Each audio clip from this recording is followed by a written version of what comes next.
This kid's dad came up with the weirdest punishment of all time. This kid got a bad grade on his report card. His dad wasn't too happy. You know, kid, I'm not too happy. So he wanted to ground him, but he wanted to do something different. So he came up with this thing called Carry Gary. You see, Gary was a garden gnome that sat on the front porch, and his new punishment for whenever his kid got in trouble was that if you're in this house, you have to be carrying Gary. So every time this kid would come home from school, he would have to pick up the garden gnome and carry him around for the rest of the night until bed. He wasn't allowed to set Gary down beside him. He had to constantly be carrying Gary, even during dinner, watching TV, going to the bathroom. Now, if his parents ever caught him setting Gary down, the punishment time would reset. Oh, you put him down. Another week starts now. Ah, man! One afternoon, his friend came over, and he saw this. Whoa, what's going on? His friend was in the kitchen making a grilled cheese, holding Gary. Oh, making a grilled cheese. What's with the garden gnome? First of all, his name's Gary. Second of all,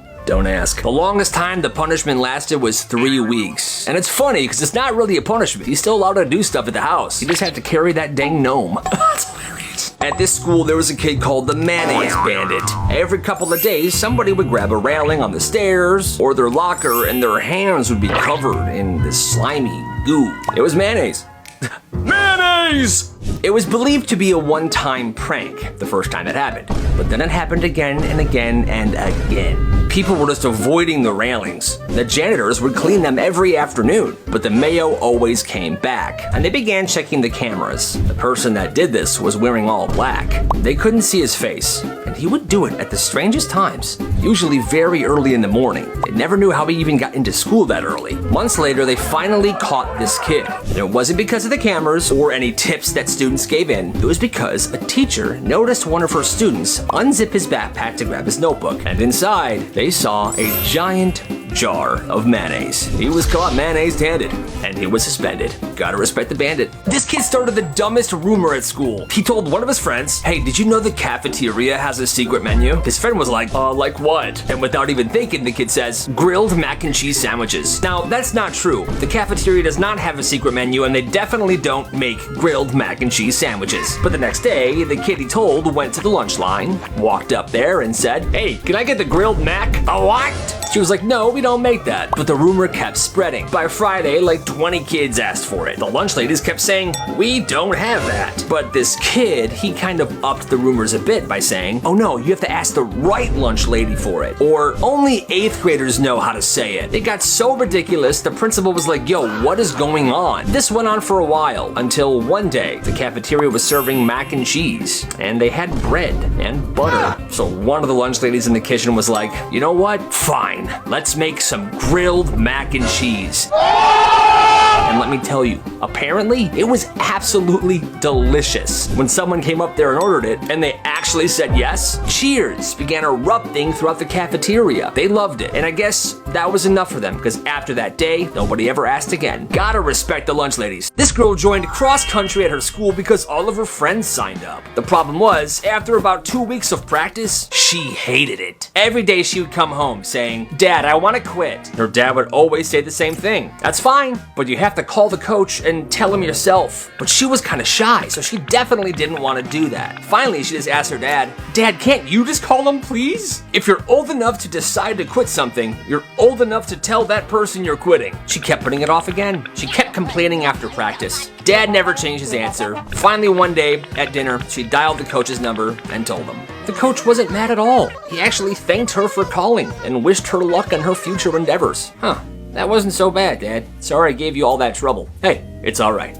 I just wanted you to learn a lesson, and she did. This dad would charge his kids anytime they left something out, like dirty clothes in the floor, shoes in the hallway, dishes in the sink, backpack on the stairs. Every single time they had to pay him their own money. You see, his kids had gotten an allowance when they were younger, and then when they were old enough, they both had weekend jobs, so they had money to pay whenever this happened. Every time they had to give him money, he would write it down in a notebook. The kids thought it was ridiculous. The dad thought he was running a business. For years, they complained about this. Complained about how much money he had taken from them. Then, on the day each of them graduated high school, the dad handed them an envelope. Inside of each of their envelopes was every single dollar he had ever charged them, along with a handwritten list showing exactly what every fine was for. And at the bottom of that list was another note. It said, interest. He had been adding extra money on top of everything they paid him. The dad smiled and said, I never wanted your money, kids. I just wanted you to stop leaving your junk all over my house. And I figured this would be a nice, fun way to help get your adult life started. The kids cried. They said that they spent years thinking about how strict their dad was, only to realize he'd been saving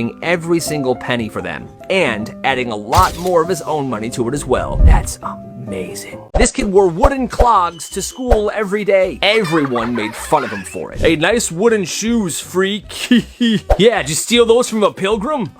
Yeah.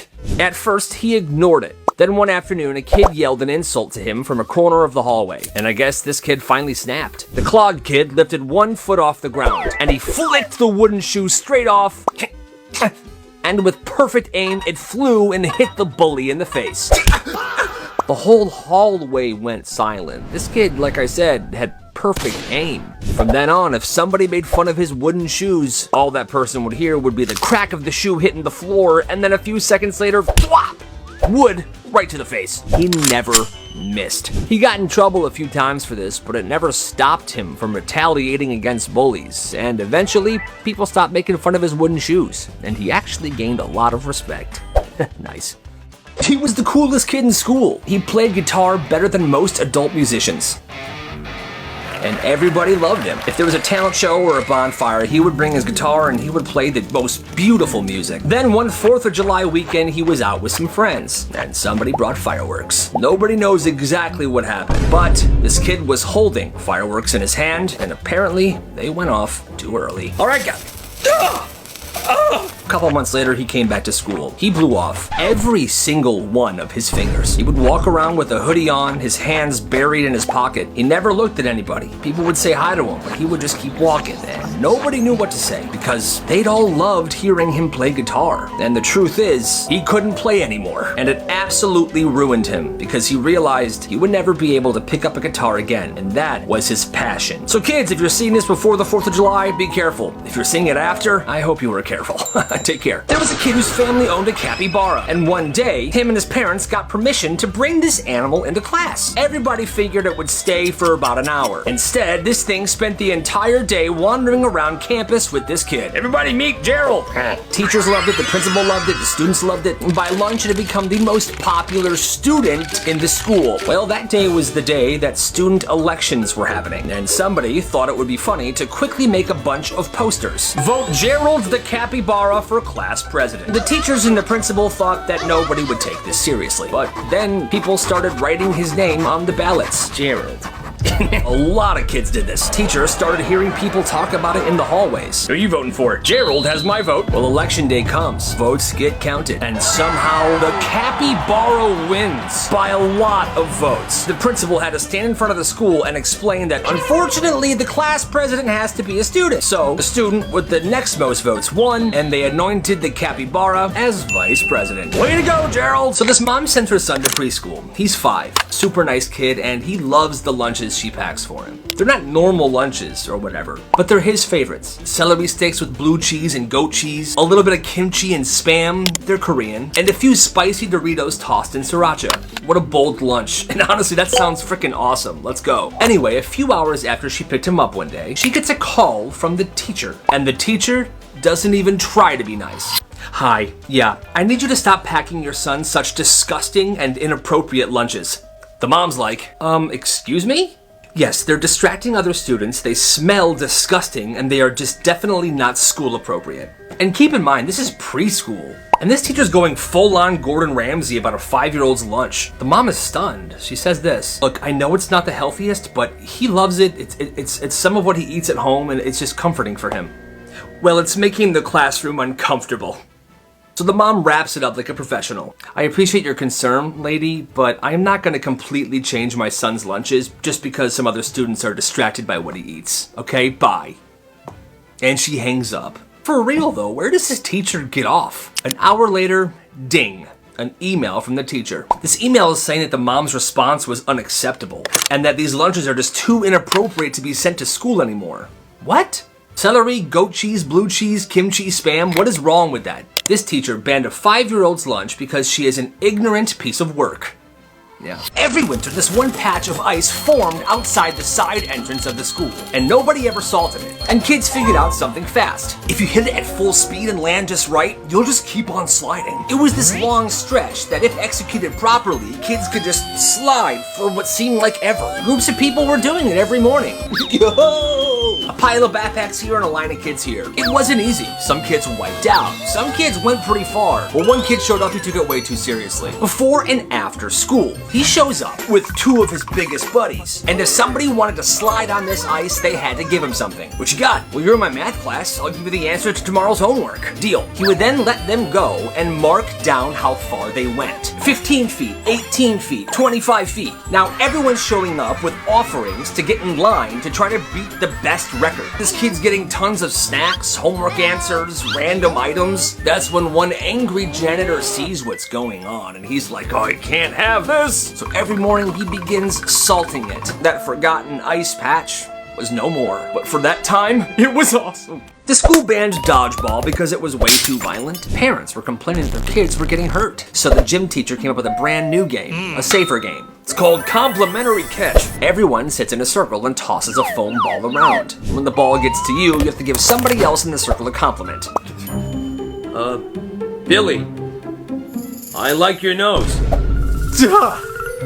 The students gave it a shot, but eventually they were like, this is the dumbest thing ever. They lasted about 1 week until they had enough. One kid gathered some people. Guys, we're not doing this anymore. He rallied the entire grade to skip gym class the next day. And word spread like wildfire through the hallways. When gym period rolled around, not a single student showed up. All right, who's ready for some compliments?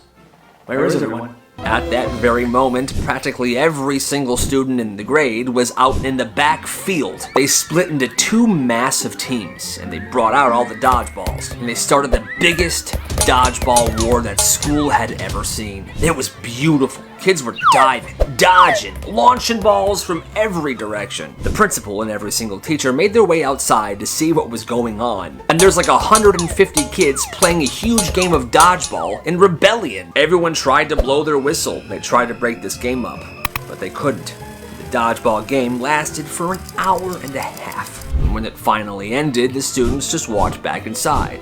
And they accepted whatever punishment came their way. Next week, dodgeball was reintroduced back into gym time. That's crazy. There was a kid at school named Max, and they called Max the raccoon. Yo, what's up? Because Max could find furniture anywhere. Didn't matter what it was. Gaming chairs, mini fridges, lamps, half a trampoline one time. And whenever someone asked where he got it, he would always say, the curb, or garbage can behind Jewel. Now behind the school was this tiny little forest area that students were technically banned from going into, which obviously made kids want to go in there more. But one day, Max decides, I'm gonna build a hangout in the woods. So at first, he drags out 2 lawn chairs and a milk crate. Then the next week, there's a couch and a rug. Then somehow, a standing lamp connected to a generator. Every day after school, this dude is dragging more and more furniture out to this hangout spot, and it's looking awesome. And kids began to hang out there every day. Portable speakers, Uno games, snacks, the mini fridge. By springtime, there was multiple couches, Christmas lights. It was a complete vibe. People would literally say, hey, you going to Max's place later? And by that, they meant the woods. Teachers had no idea this existed until one day a janitor went back there and discovered what looked like a fully furnished living room hidden behind the school in a patch of trees. He gets the principal walks back there. What is... Oh my god.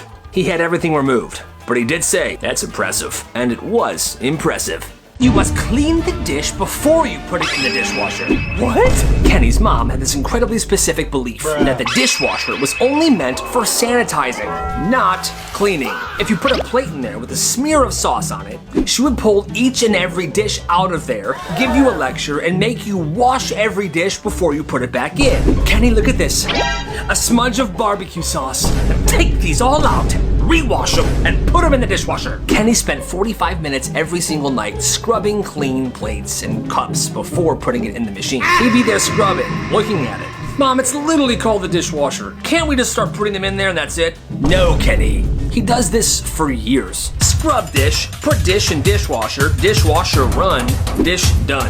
One day he goes to his friend Steve's house. They have dinner there. His mom takes all these greasy, messy, nasty plates and puts them directly in the dishwasher. Huh, so Steve, your mom just puts them in the dishwasher? Yeah, it's a dishwasher, Kenny. It washes the dishes. Kenny then realized he spent years doing a pointless task because of his mom's OCD. Mom, Steve's dishwasher cleans their dishes just fine. Yeah, well, Steve's family probably shares a shower towel, so. Jeez, I think she was a therapist. This one skate park, everyone called this kid the professor. While the kids from the neighborhood were hitting the ramps, the professor was sitting at the side with a notebook and a pencil. He didn't even own a skateboard. He just sat there, measuring the incline of the death gap, a 10-foot jump over the staircase that was very difficult. This degree angle, this one too. Huh. Then one day, the best skater in the neighborhood shows up. Let's call him Jackson. He was there to try to clear this death gap and make a name for himself in the neighborhood. I'm the best. I can do it. He tried 5 times. Every time, his board would scuff off and he would fall down. At this point, his elbows were bleeding and he was getting incredibly frustrated. Everyone watching was like, "You're not gonna do it, man. You're still a good skater, though. Yeah, just give it up, Jackson. I'm gonna clear it." That's when the professor goes up to him. "Hey, dude, you're actually approaching it from a completely different angle. If you hit it right here, just like that, I promise you'll clear the gap." The kid's just trying to help him. But Jackson says, "Shut up, dude, you don't even skate. I'm not gonna listen to you, loser." But Jackson had went over this jump thousands of times in his head. It's been in his notebook for days. He knows the angles. So he grabs Jackson's skateboard. Let me see this. He hops on, goes to the other end of the ramp, and he drops in. He's going. And he clears it. Whoa, he did it! Hey, nice work, man. What the heck? I told you, bro. If you listened to me, you could have had all the glory. But now, it's mine. Come on! Yeah, I'm awesome! The professor went home, and he never returned to that skate park again. And Jackson, that night, cried himself to sleep. And that's all because, in most classrooms, misbehavior gets you a warning or a detention. Well, back in the 80s, it was something completely different. In this classroom, any deviation from the system, like talking too much or misbehaving, throwing stuff, spitballs, it required a physical debt. Hey, Kyle, spitball! The teacher didn't make them sit in a corner or put a goofy hat on. Next to his desk on the floor laid a sheet of coarse sandpaper. One mistake, you had to get up there and kneel down on the sandpaper. And you weren't just kneeling, you were working. You had to stay in that exact position while your knees grinded onto the grit while you had to write massive amounts of words. And what you normally did is there were a list of 30 words and you had to write each word 10 times. The punishment was designed to make them try to write fast, because the longer you took to write these words, the longer you had to kneel. It's actually incredibly horrifying, and it would completely not fly today. I can't believe that's what they did back then. Eventually, they stopped doing that, thank God. But that teacher never got in trouble because, well, it was the 80s. Her mom's boyfriend was nice at first. Helpful, friendly. "Hey, Kayla, I brought you home some McDonald's." "Thanks, Mark." He treated her great. Then he married her mom. And almost overnight, he stopped talking to her completely. "Hey, Mark, how's your day?" He would walk past her like she wasn't even there. Then her little brother was born. And that's when it got worse. She said he basically decided that she didn't belong in the house anymore. First, he stopped cooking for her. He told the 14-year-old, "If you want food, buy your own." But she also wasn't allowed to get a job. Then he would take her laundry out of the washer mid-cycle to put his own in. And he would throw her wet clothes just on the floor. "Why'd you do this?" He would always scream that it was because, "This is my machine. I bought it." And then as a punishment, she would make her do everyone else's laundry and fold it all. He banned her friends from coming over, never let her take the classes she wanted at the park district, and then he did one thing that she said that she would never forget. She went away to school camp for 2 weeks. She came back excited to get home. She walked into her room, looked at her bookshelf. All my books are gone. Every single one. Turns out, while she was away, he had been using her book collection to start fires in the fireplace. One by one, burning them for kindling. And that is another example of a horrible, horrible person. This kid's dad freaked out. They're at the grocery store, shopping for their weekly groceries. Cereal, milk, frozen waffles, frozen pizza, lunch meat. Everything seems normal. Then they pull up to the aisle. They're at the cashier. He scans everything. All right, that'll be $125.64. The dad then goes into his pockets and pulls out this giant stack of coupons. Yeah, all right, here you go. Hands them to him super confident. The cashier starts scanning them. Beep, boop. Beep, boop, bop, bop, beep. Then he goes, "Sir, every single one of these is like 9 years old. Everyone expired. Super expired. Scan them again." Okay, beep, beep, boop, bop, beep, beep, boop. The beeps obviously came from the machine, not his mouth. But this is a video. But he says again, yeah, no, they're all expired. Dad starts raising his voice in front of everybody at the store. His kid is with him. He's like, "Dad, please settle down. We're in public. This is absolutely ridiculous. Doesn't make any sense at all. You know what? I'm leaving." He then starts to push the cart out of the store. "Dad, we have to pay." "I'm not paying for anything." Now the kid is standing there by the cashier. Cashier's watching the dad push the cart out and then looks at him.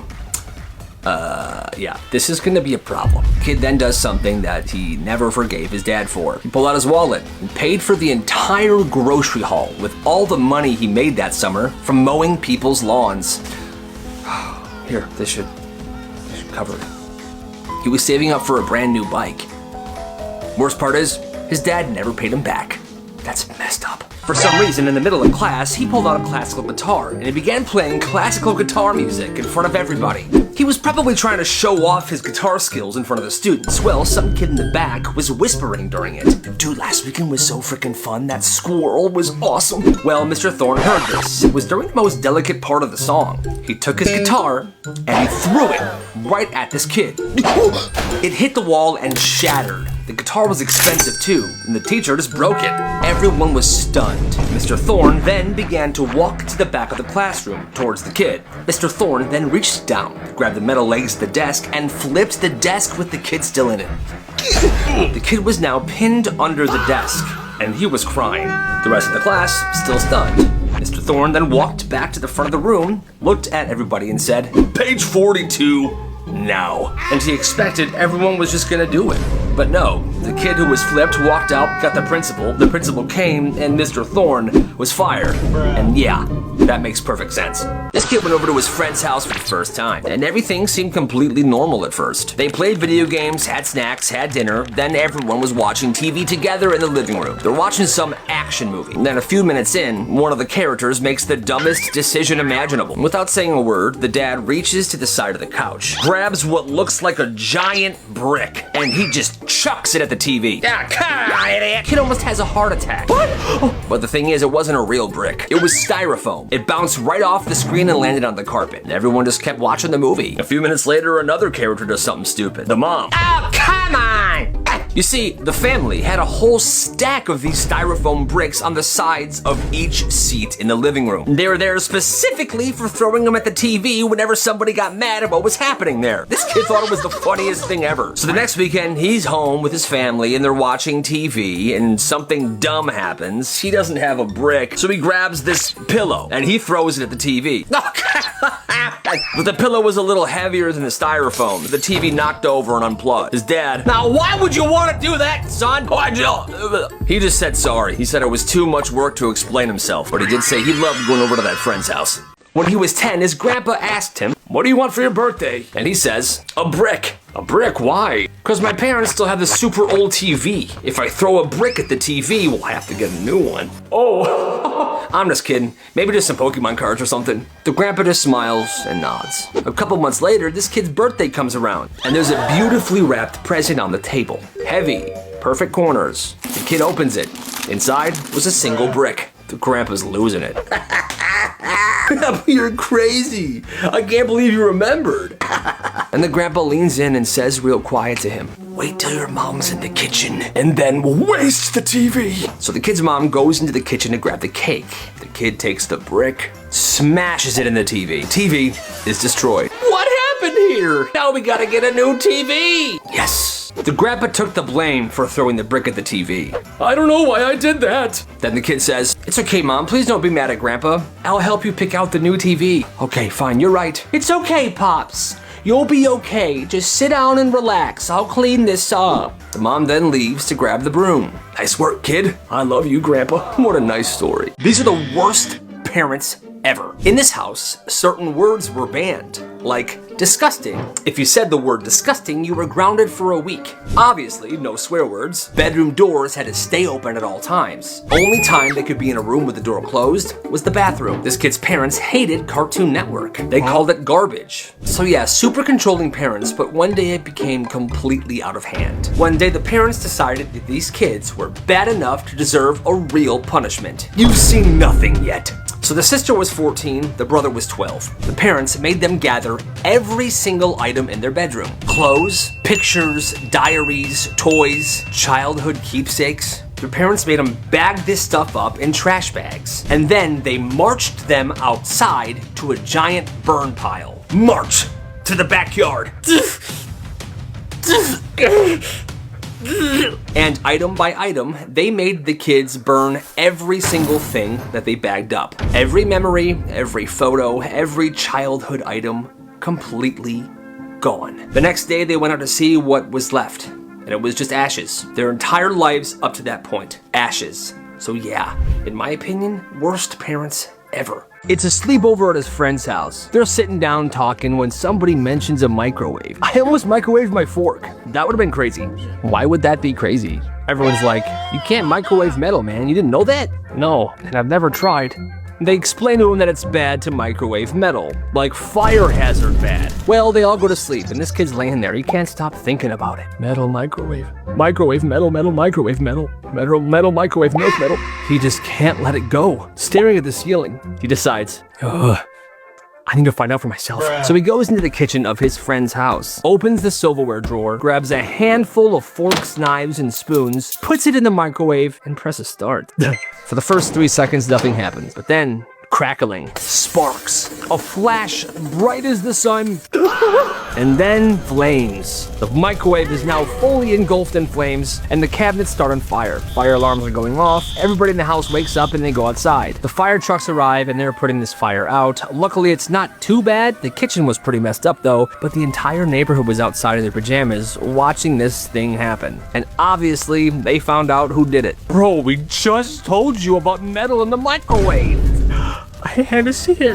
And that, my friends, is nuts. You didn't leave the table until you finished your plate. The kid usually just tries to power through it, but he's tired. He doesn't want to do this anymore. So instead, he pretends to take bites and he puts the food into his pocket. Then after dinner, he sneaks upstairs. But he doesn't throw the food in the garbage because he's paranoid. He thinks his parents will find it and realize what he's doing. So instead, he hides it in the vents of the house. Didn't matter what food it was either. Mashed potatoes, chicken, vegetables, fish. Every night, a little bit more. Stuffy, the foodie. But his plate's always clean after dinner and his parents are happy. He's like, this is a solid deal, cowabunga baby. Well, a week and a half go by and yeah, the house begins to smell horrific. His parents think there's a dead animal in the attic. They hire someone to come look, but there's no dead animal. Then they have the carpets cleaned, then the walls cleaned. The last thing they got checked was the vents. The guy pulls it open, he's looking. Yeah, there's a bunch of old rotten food in the vents. And everything kind of comes to light. The parents find out what the kid's been doing, but they feel bad. They're like, oh my God, we were forcing you to eat. You weren't hungry, you shoved the food in the vents. We're horrible parents. Well, maybe, kinda. Why would you force your kid to eat? Regardless, that rule stopped, and the house still smells a little bit like fish. This is nuts. So one day, this kid slapped another student with a ruler. Hey, Billy. Everybody laughs. Even he did. Nobody gets in trouble. Well, for some reason, witnessing this kid slap another kid with a ruler ignited something in them. Because the next day, tons of kids came to school with their own rulers of all different kinds. Wood ones, metal ones, plastic ones. And just like that, the hallways turn into medieval combat zones.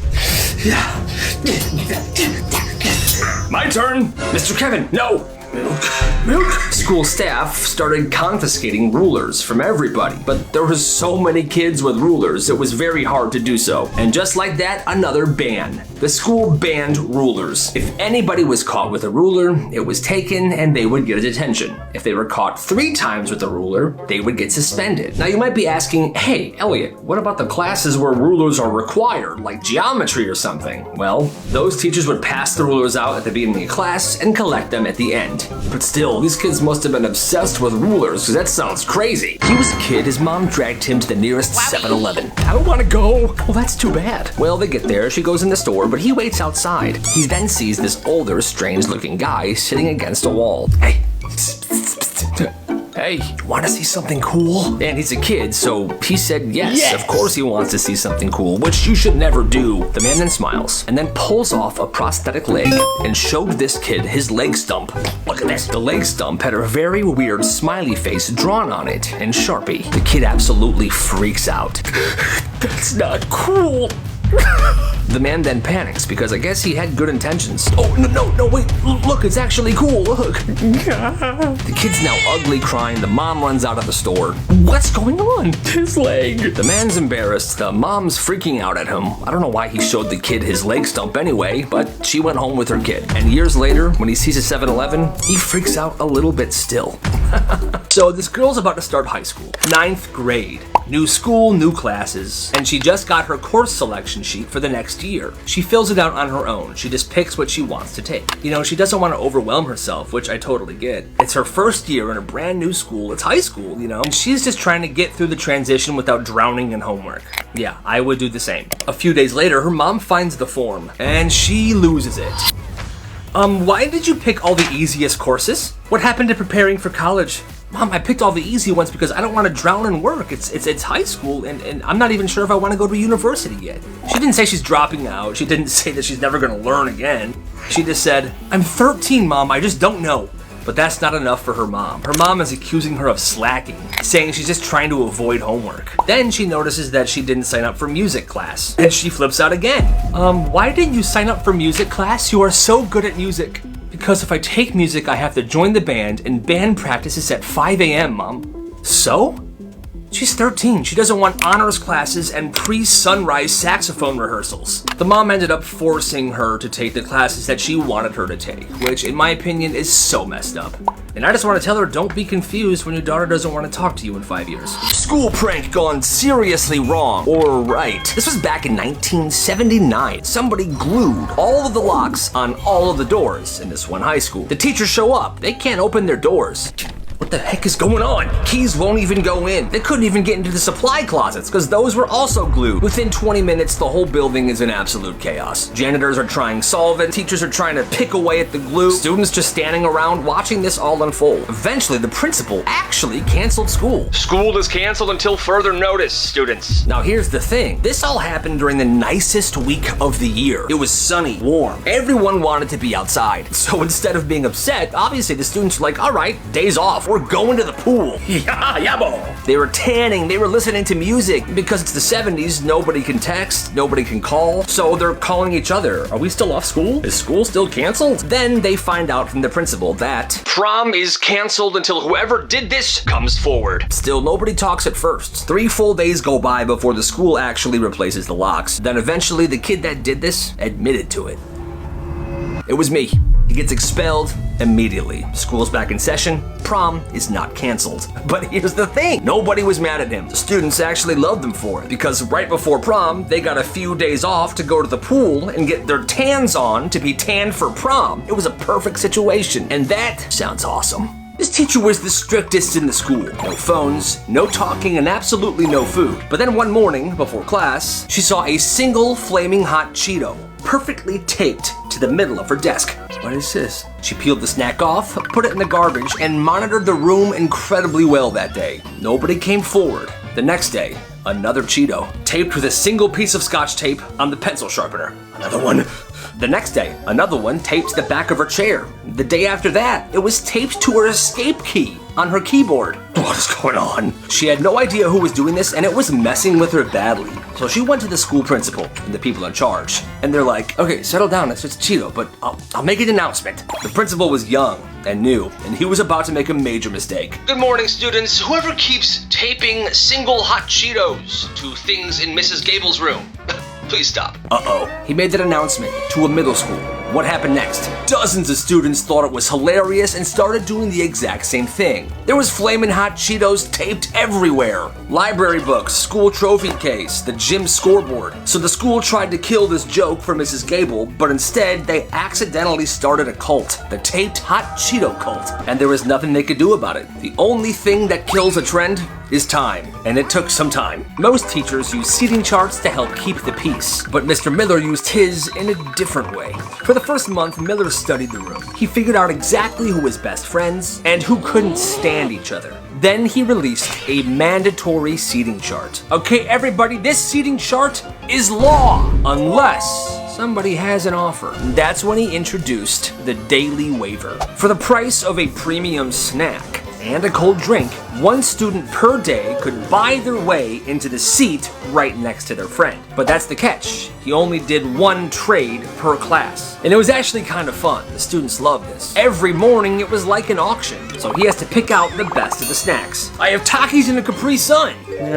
I have milk and tuna. No, I got Airhead sour strips and an Orange Crush. Deal. And that's what he did the entire year. The kids thought it was pretty awesome, so in turn, they respected him, and the behavior was pretty good. The principal thought he was a genius, and Mr. Miller always had the best snacks. Top 3 principals on a power trip. Number 1, this principal banned all backpacks because the hallways were messy and crowded. So now kids had to carry classes worth of stuff in their arms all day. Folders ripping open, papers on the floor. Meanwhile, this principal still walks around with her leather briefcase. Oh, pardon me. Pardon me. Became such an issue, parents kept calling the school asking why backpacks weren't allowed. After a few days, so many kids started asking the principal about her briefcase that the rule died. The next one, this principal was tired of students being late to first period, so he forced every single teacher to lock every single classroom door the second the bell rings. And if you don't do it, there's gonna be problems. Didn't matter if it was raining outside or if your bus was late. If you weren't there before the bell, you weren't getting into class and you had to go to the office. One morning, a school board member showed up for a surprise visit, and when she walked through the hallways, she saw tons of students banging on their classroom doors trying to get in. What is going on here? Number 1, there was a principal who decided students were too loud during lunch, so he made the cafeteria completely silent, and detentions were handed out to anyone that spoke even one word. Milk? Detention! Hundreds of kids eating in total silence. It was completely insane, until one day this kid brought a whoopee cushion. He thought it would be funny to prank his friend during silent lunch, so his friend sits down. It was a slow, loud whoopee cushion fart. Everyone was silent for a few seconds after that. Then they just burst out laughing. Even the principal. Okay, we can talk again. I guess all it took was some light-hearted fart joke to turn the mean old man into a softie again. You ever go to a neighborhood garage sale and see somebody selling a vintage camera for like $5 when it's actually worth $500? Most people just let it happen, but not this kid. Yeah.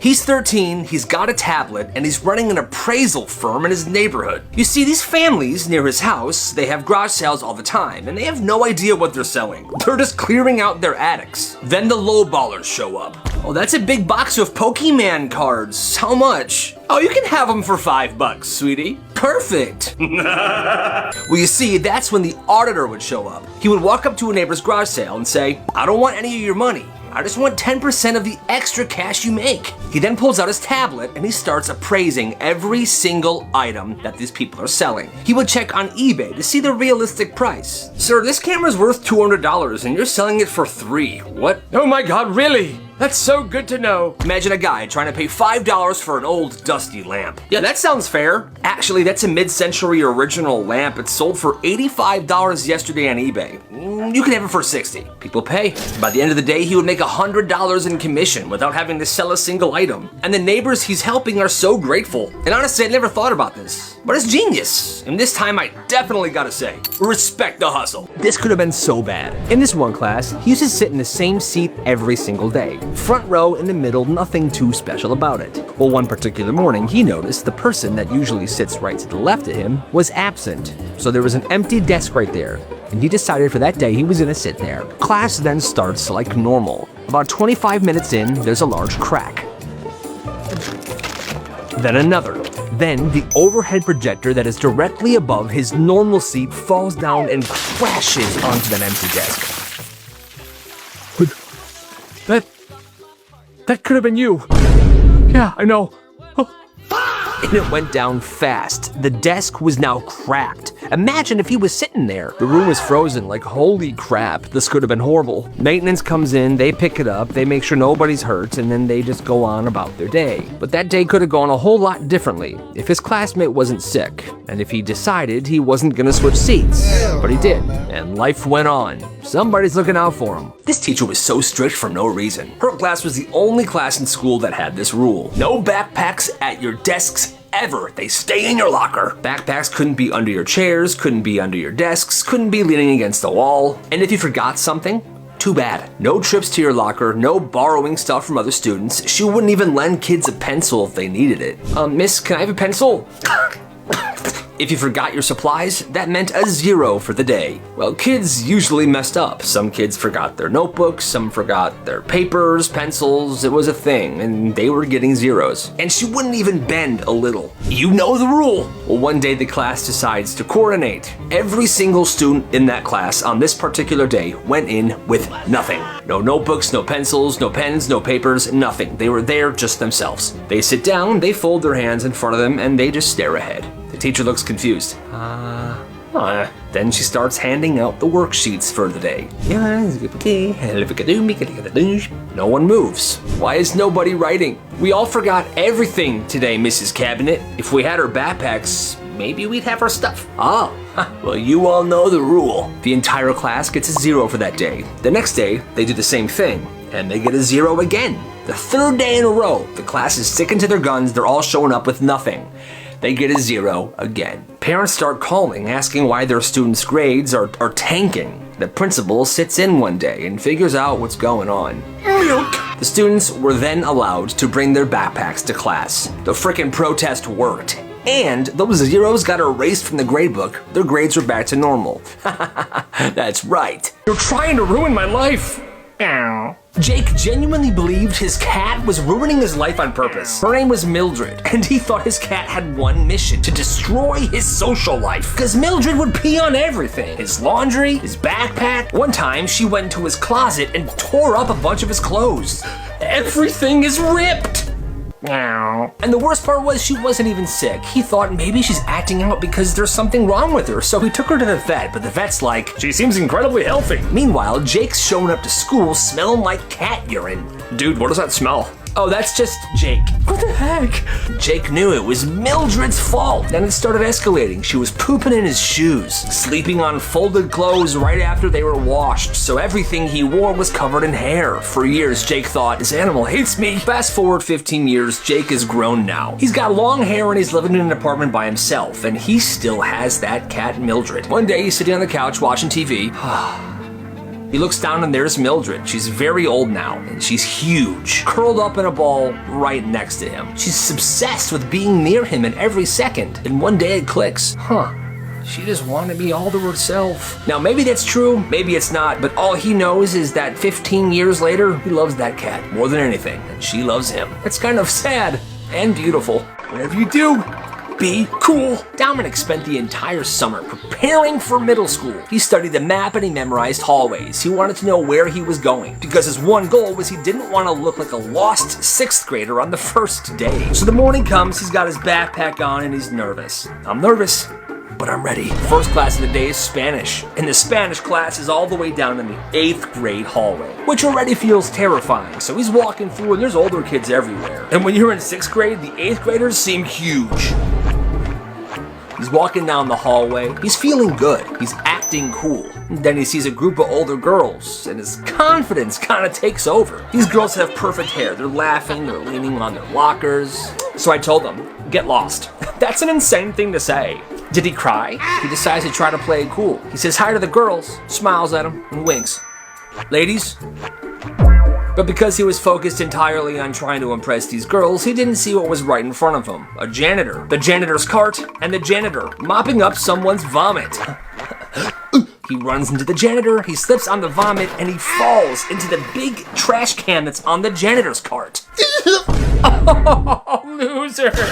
He climbs out of that trash can as fast as he can and he runs to that Spanish class. And all that effort trying to look cool, not seem weird, failed. Because for the rest of the year, he was known as Puke Boy. That's unfortunate. She got the question right. No, she didn't. This girl comes home from elementary school one day. She's genuinely upset over one quiz question that she got wrong. I wrote here that a tomato is a fruit. Sweetheart, a tomato is a fruit. You got that question right. And yeah, a tomato is scientifically a fruit. End of discussion. So the dad writes a note to the teacher. Hi, my daughter got this question wrong, but technically she is correct. A tomato is indeed a fruit.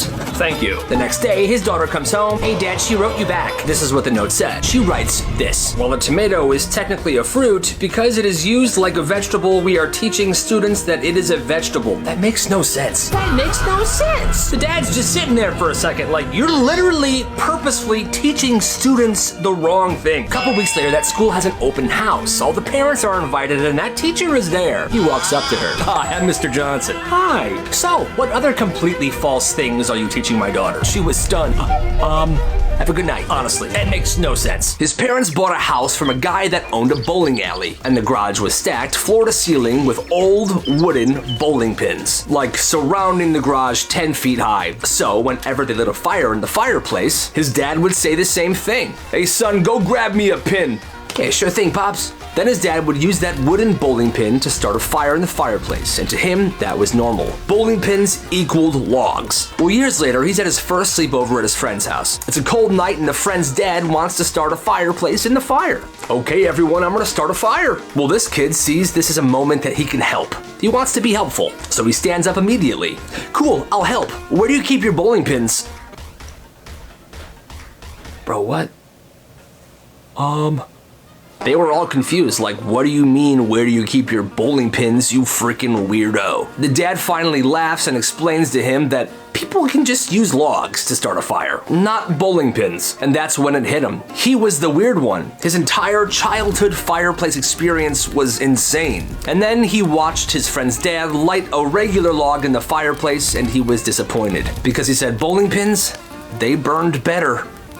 That's crazy. Hey Johnny, come to the bonfire next week. Awesome. Johnny was invited to one of the popular kids' bonfires, and this was a big moment for him. He was hyped. He decided he wanted to be the bonfire guitar guy. You know, the guy that would sit by the fire and play songs and everyone tells him how cool he is? So he buys a guitar with money from his first job. He spends that entire week practicing, okay? Huh.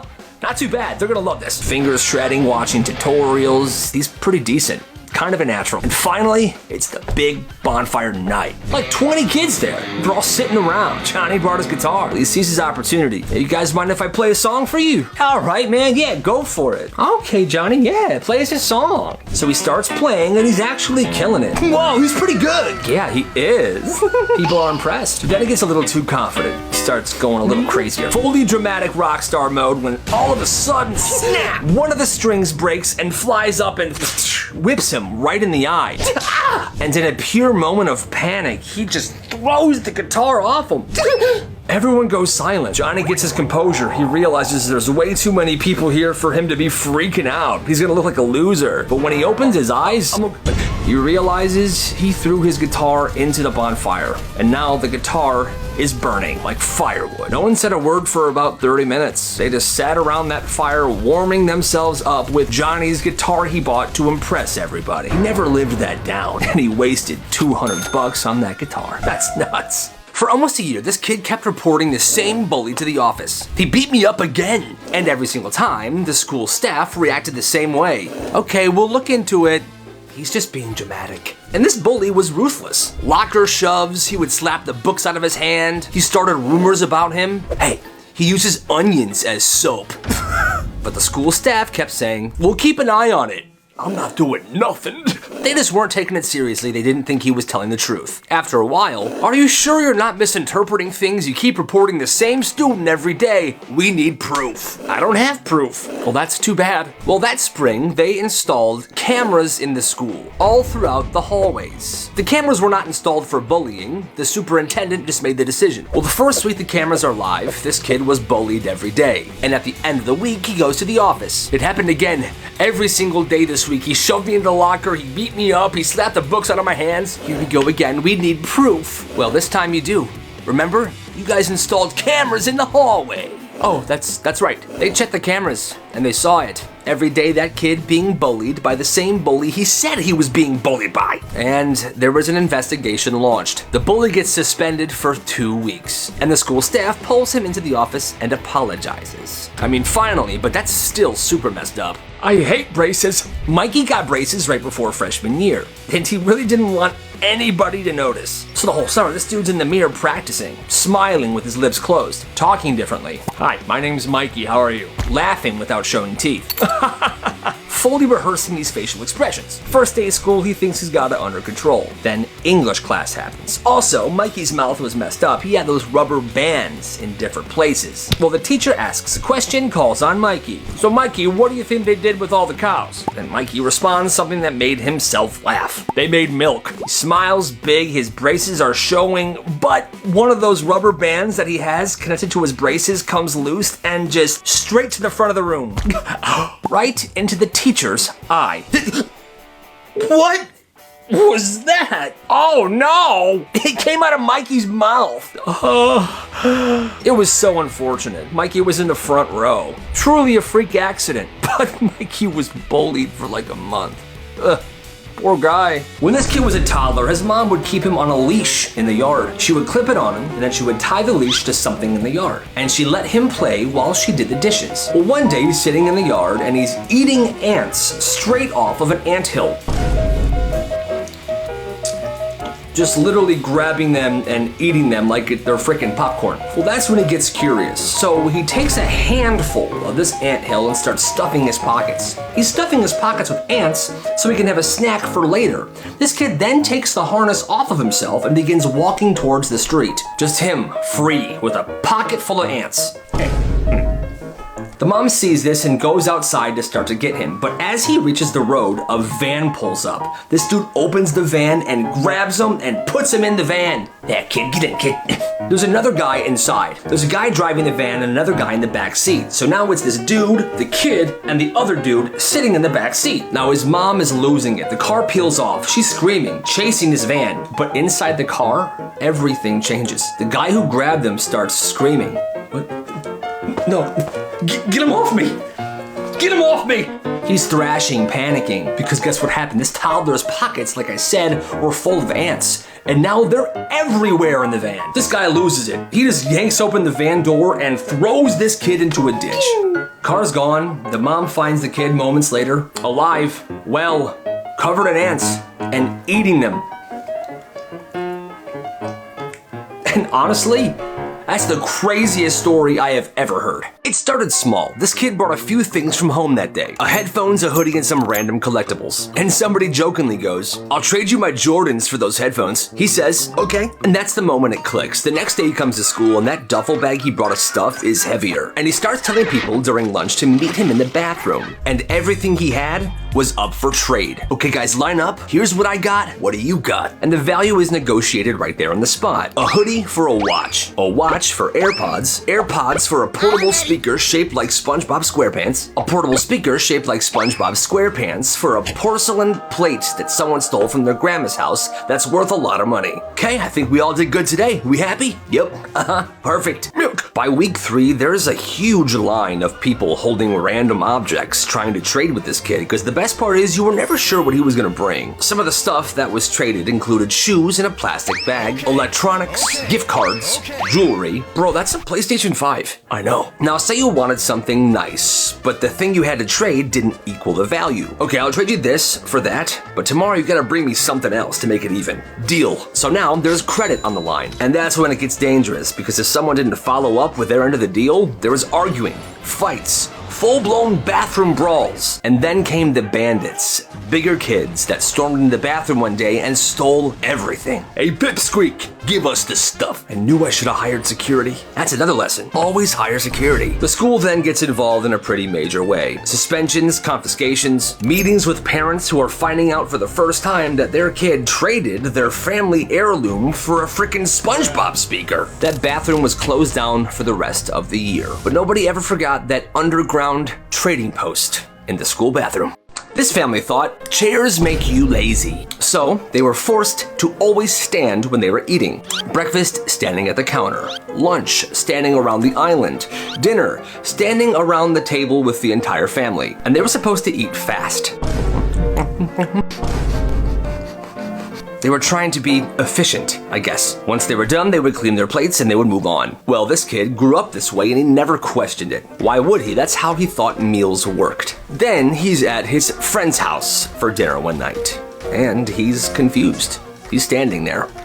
The dad's like, you can sit down, buddy. What are you doing? Okay. So he sits, and they talk, they laugh. They linger and they eat their food at their own pace. He's like amazed. You good, bro? Yeah, this is just different. In a good way. He realized that his family was the weird one. Like a lot of these stories, this happens. After dinner, he goes back home and he goes to his room and cries because, what? He's been standing for every single meal, eating as fast as he can, being super stressed out because his parents are crazy. But actually, you can just sit there and enjoy your food and be with people and laugh. For the first time in his life, he was relaxed during a meal, and that meant a lot to him. Now, it's years later, and sometimes when he's stressed, he finds himself standing and eating, but he always tries to breathe, take a seat, and just enjoy those dang potatoes. It's lunch. One group goes to sit down at their normal spot, but another group's already sitting there. This is our table. We've been sitting here all week. Nobody moves. It's a standoff. That's when somebody from one of the groups says, hey guys, why don't we all just share the table? So they all cram into this one table. Awkward small talk at first. Then somebody from group A comments, yo, aren't you that guy that cried during the fire drill? It was one time, dude, the alarm was loud. Group A starts laughing. Well, group B fires back. Well, didn't you fail the easiest history test last semester? At least I didn't pee my pants during prom. Now it's on. Insults are flying. Old drama resurfacing. One kid slaps another guy.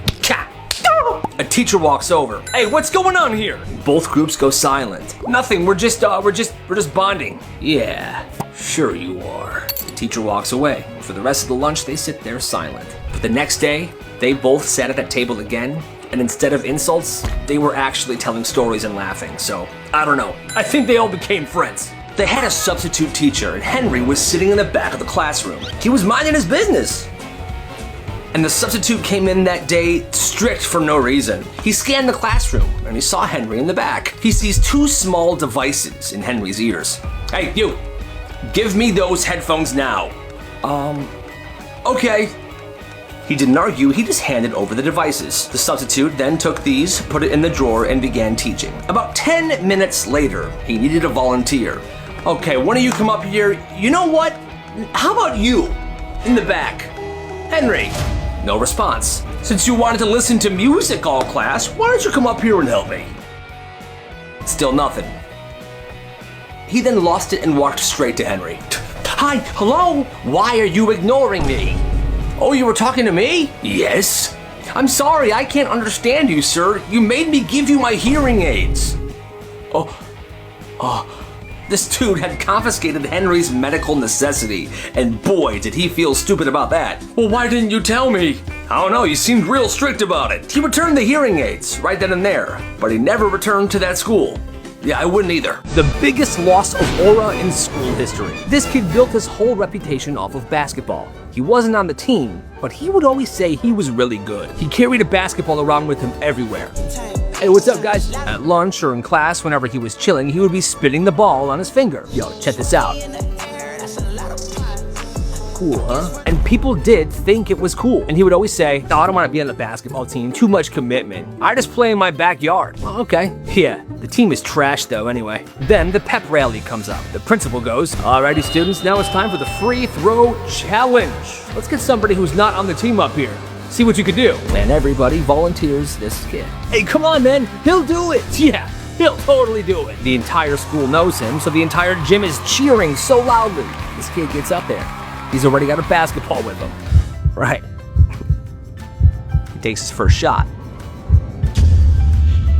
And he misses. Crowd's like, what? He brushes it off. It's a joke. It's a joke. Give me the ball. Misses again. And again. And again. He can't make one hoop. Now the cheers stopped, and the laughing began. Everyone's yelling at him, calling him a fraud, calling him a loser. Dude, you actually suck. He sucks. Kid begins crying. He was all talk, forever.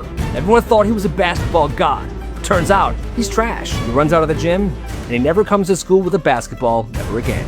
Every school had a dead zone, a room in the basement or a locked corner of the gym where chairs and desks go to die. Most people see a pile of trash, but to Mr. Henderson, it was a gold mine. The school budget for furniture was pretty much zero. If a chair leg snapped or the top of a desk cracked, it wasn't getting replaced. So for a decade, the chair graveyard grew. They see a mess, but I see a spare heart for the chair in room 203. Mr. Henderson didn't just guard the room. He was pretty much a furniture surgeon. He had a specific system. When one chair broke, he knew which piece to grab from the graveyard. He was swapping around parts like he was Frankenstein. See, this one can be saved, but this one's too far gone. Except that leg is looking pretty nice. I'll take this and I'll put it here. It's fixed. Well, the legend started when a group of 10th graders tried to steal a few chairs. So they go into this graveyard. Quick, grab one. So they tried to grab a few chairs, but this is when it happened. They pulled out one chair and the entire mountain collapsed right onto them. And Mr. Henderson was in the corner of the room watching. Well, boys. Trying to steal my stash?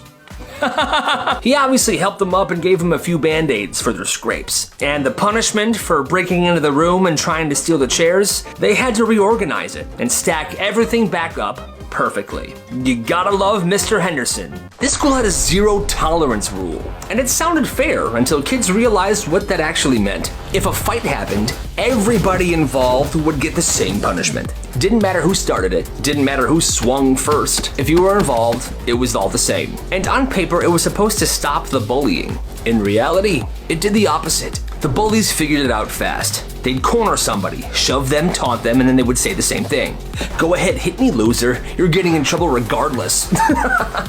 But you won't. And the victims, they learned the lesson as well. If they stayed still and took the beating, they'd be punished. If they would fight back, they'd also be punished. It was the same outcome. So something changed. Kids who usually froze stopped freezing. If I'm getting in trouble either way, I'm not holding back. Fights stopped becoming these quick one-sided scuffles. They became explosive, unpredictable. One day a bully was picking on this kid he normally does. Idiot, loser, freak. And the kid that he was bullying went feral. Shoved him so hard he fell through the classroom window. One fight was so nuts, it took 5 staff members to break it up. And this was all because of the zero tolerance rules. These kids that were picked on were not holding back anymore. They're like, screw this, I'm not taking it if I'm gonna get in trouble as well. The school administration eventually started to panic. The rule meant to stop violence made it more extreme. They then changed the rule back to what it was before this, but it was never really the same after that. That's nuts. One day, this strict teacher stepped into the classroom supply closet. Class, be quiet. I need to step into the closet really fast. And this closet was pretty tight, really small. So she steps in, and this one kid sneaks up to the closet, slams the door, and locks her in it.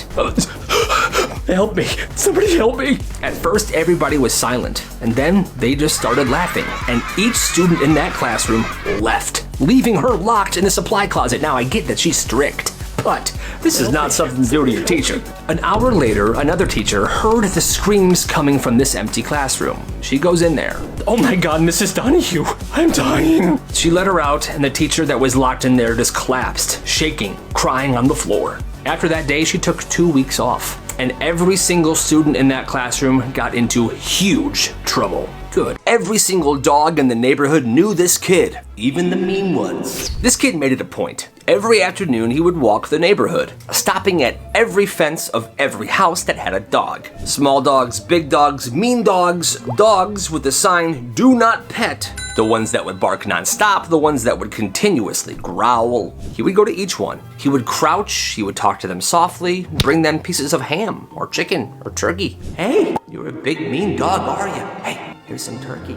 Oh, here's some chicken. Yeah. Oh, here's a toy. Day after day, he was earning the respect of these dogs. Some dogs took weeks, some dogs took months, but eventually every single dog knew him and loved him. to the point where whenever he would walk by, the barking and growling would stop, and they would start wagging their tails.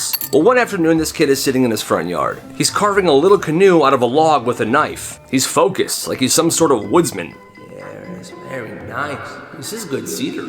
Then he hears it. Heavy paws, deep growling, the rattling of a collar. And he looks up. Down the street, one of the neighborhood's scariest, meanest dogs got loose. And this dog is sprinting towards a neighbor that's walking alone. The neighbor does not know what to do, so he freezes. This kid knows this is freaking bad. This dog is about to attack this guy. So he tries to stop it. He stands up and he yells, "Rufus!" The dog skids to a stop, takes his eyes off the neighbor, and looks at the kid. And immediately the dog is now happy.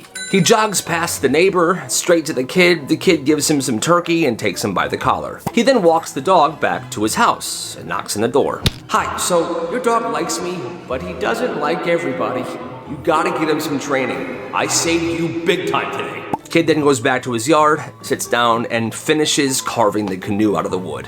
Like nothing happened. What an absolute legend. What kind of club are you running here? The best kind? One day at this one school, this student figured out that you don't need a teacher sponsor to start a club. All you had to do was fill out a form, write a purpose, and show that there was student interest. This one kid, he invented a club that he called the Indoor Nature Appreciation Society. He said it was for students who loved nature but hated going outdoors. He made posters with stock photos of trees and waterfalls. He took fake meeting photos with his friends. He even listed fake officers. President himself.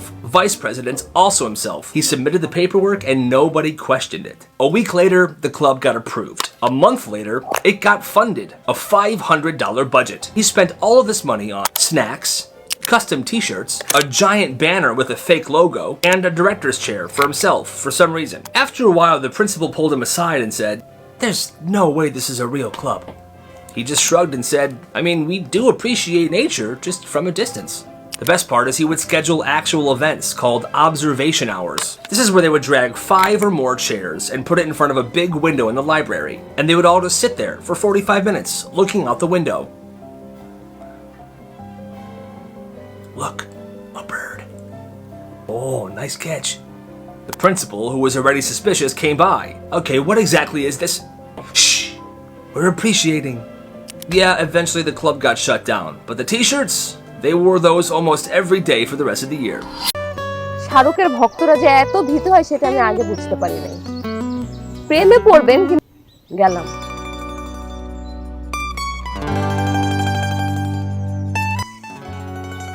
প্রথম প্রথম তো শাহরুখ খানের মতো heroism দেখাইছেন, আর এখন মনের কথা বলছি। কিন্তু নিজের জীবনে প্রথম একটা মেয়ের প্রেমে পড়ছি। তাহলে আমার শাহরুখ খান। বাহ, কিছুই থাকে না। কিন্তু আমার ফুলটা দেন, ফুলটা দেন।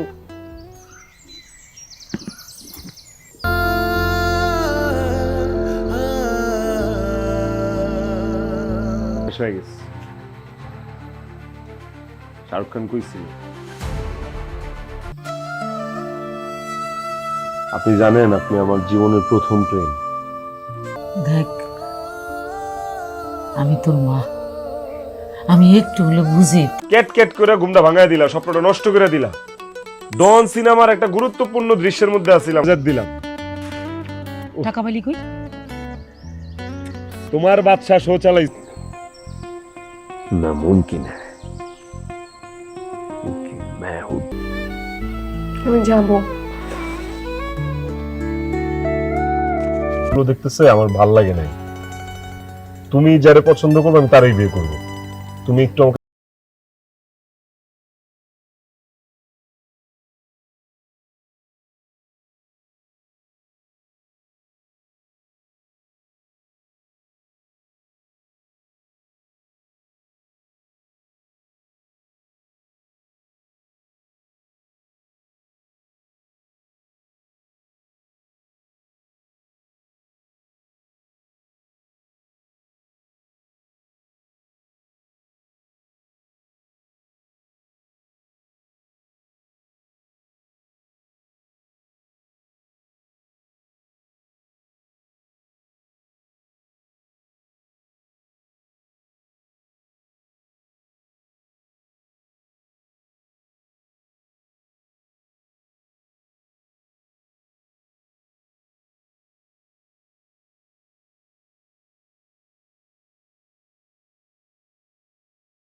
कि तुम्हारे पापा के सामने ये इक्की मिक्की छिक्की लिक्की सब फीके पड़ जाएंगे।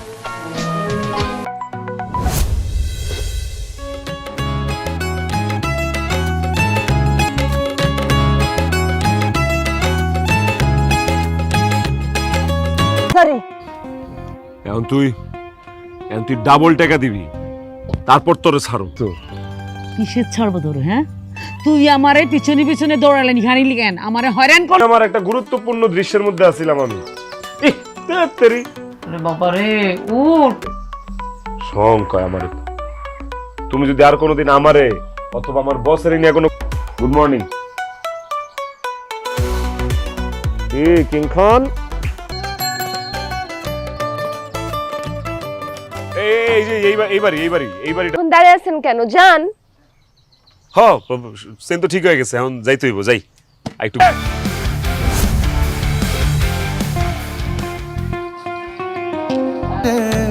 খুঁজে আজ বেলা শেষে পেন্সিল।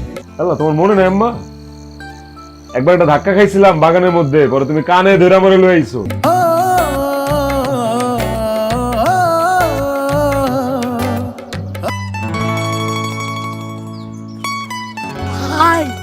এটা কি হইলো?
তুকো ওই কিং হ্যান্ডেল লইয়া মাঠে যা, যা। যাস না? আচ্ছা তুমি যাও না, খাউনটা বারো। জানোস না, জানতে হইব তো। রিক্সাটা লো, সাইকেলটা লো বেটা আগে। হবে না। আর আমি বুঝলাম না, এই দুনিয়াতে এত জায়গা থাকতে আমার বাড়ির সময় আহুক, দেখবি মনের কথা সব ভরভর করে কয়ে দিব। পাশাপাশি তো রাসেল ভাইকে বারান্দায় টিভি বিছিয়ে রাখছে, আমরা সবাই মিলে ওখানে সিনেমা দেখতে যেতেছি, আমিও ওই দিক যেতেছিলাম। कभी कभी जीतने के लिए कुछ हारना भी पड़ता है। हार का जीतने वाले বাচ্চা ভাই একদম ফাটাই দিচ্ছেন। সিনেমা আর কি দেখবো, আপনাকে দেখে মনে হচ্ছে চোখের সামনে শাহরুখ খান ডায়লগ দিচ্ছে।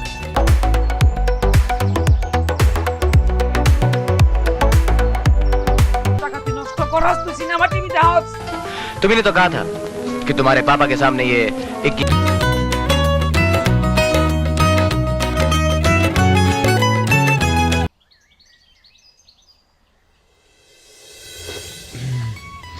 আম্মা ছাড়ো। এই বাচ্চা, বাচ্চা, ডন এই বাচ্চা। কথা কইছো, আমি কিন্তু বাড়িতে ওই বন্ধ করে দিব, আমি জামুগা। আব্বারে, ও আব্বা, তুকো ওই কিং হ্যান্ডেল লইয়া মাঠে যা, যা। যাস না? আচ্ছা তুমি যাও না, খাউনটা বারো। শুনে